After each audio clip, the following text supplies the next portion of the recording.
दोस्तों,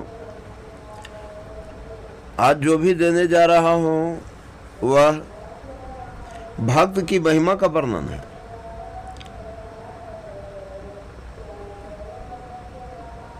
लोग समझते हैं भगवान से बड़ा तीनों लोक में कोई नहीं है। बात भी सही है, सभी देवते भी देवताओं से बड़ा श्रेणी भगवान को दिया गया है, लेकिन भगवान भी भक्त के वशीभूत होते हैं।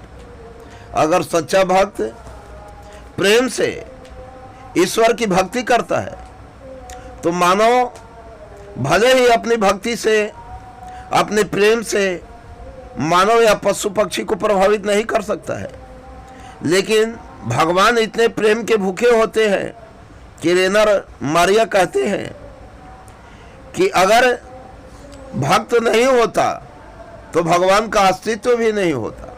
इसके लिए कविता का शीर्षक देते हैं, मेरे बिना तुम प्रभु। जब मेरा अस्तित्व न रहेगा प्रभु, तब तुम क्या करोगे? जब भक्त ही इस धरती पर नहीं रहेंगे तो भगवान का गुणगान कौन करेगा?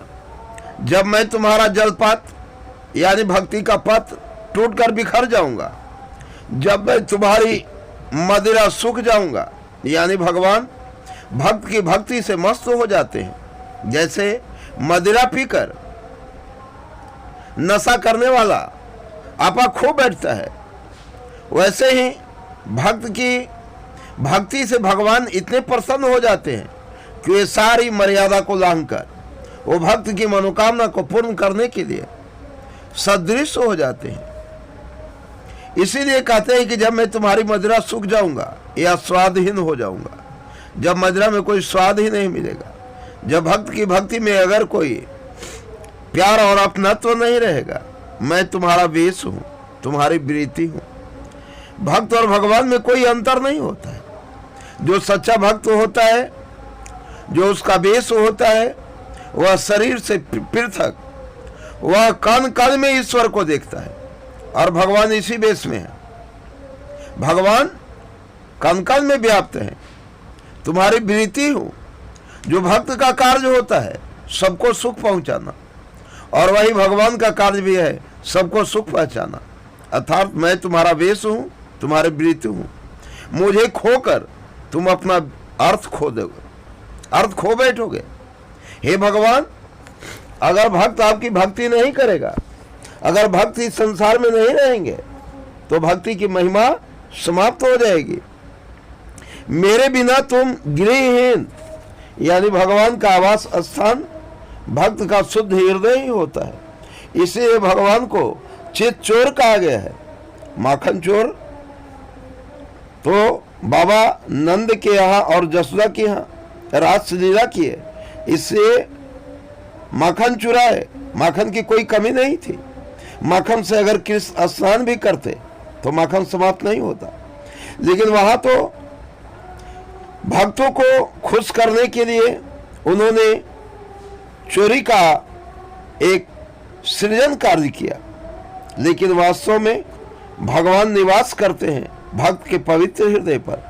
भक्त का जो पवित्र हृदय होता है, वहां बिना बुलाए भक्त के भगवान आकर उस हृदय पर विराजमान हो जाते हैं। यानी भगवान का गृह स्थान भक्त का पवित्र और कोमल हृदय होता है।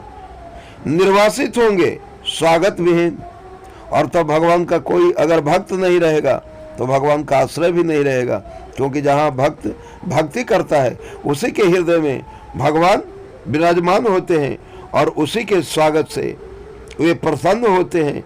और जब भक्त नहीं रहेंगे तो न भगवान का स्वागत होगा और उस स्वागत विहीन हो जाएंगे। मैं तुम्हारी पादुका हूँ, यानी जूता चप्पल जैसे लोग पहनता है, वैसे ही भक्त के पांव, भगवान के पांव भक्त के हृदय पर टिकते हैं। मेरे बिना तुम्हारे चरणों में छाले पड़ जाएंगे, वे भटकेंगे लहूलुहान। अर्थात भगवान को भक्त के भक्ति का गुणगान, भक्त के कार्यकलाप ही अच्छे लगते हैं, और इसीलिए भगवान के पांव वहीं पड़ते हैं जहाँ भक्ति होती है, और जहाँ भक्ति नहीं होती है वहाँ भगवान को पांव रखने में बड़ा ही कष्ट उत्पन्न होता है, अर्थात आपके पैर लहूलुहान हो जाएंगे। एक कवि का भाव है, तुम्हारा शानदार लबादा गिर जाएगा, तुम्हारी कृपा दृष्टि जो कभी मेरे कपोलों की नर्म सज्जा पर विश्राम करती थी। यानी भगवान अगर विश्राम करते हैं तो भक्त के कपोलों पर विश्राम करते हैं, उसके मस्तिष्क पर विश्राम करते हैं, और भगवान को बड़ी आनंद मिलती है भक्त के हृदय में विराजमान होने में। इससे मैं निराश होकर वह सुख खोजेगी जो मैं उसे देता था। यानी भक्त, सच्चा भक्त कहता है कि भगवान को जो मैं सुख देता था, अगर वह भक्ति का सुख नहीं मिलेगा तो भगवान को भी निराशा मिलेगी। दूर की चट्टानों की ठंडी गोद में सूर्यास्त के रंगों में घोलने का सुख, और जिस प्रकार से सूर्यास्त के समय सूर्य की किरणें बड़ी ही सुनहरी दिखाई पड़ती है, वैसे ही भगवान को भक्त के भक्ति में घुलने में, मिलने में बड़ा ही आनंद उत्पन्न होता है। प्रभु प्रभु मुझे आशंका होती है, मेरे बिना तुम क्या करोगे। अर्थात जब भक्त ही नहीं रहेगा तो भगवान क्षीर सागर में बैठे बैठे उब जाएंगे, उन्हें भी अच्छा नहीं लगेगा। इसीलिए तो भगवान ने इस अनंत ब्रह्मांड का निर्माण किया है, ताकि वो भक्तों की कार्यपद्धति से खुश रहें और लाला प्रकार की भक्त के माध्यम से वे लीला दिखाते रहें। जय हिंद दोस्तों।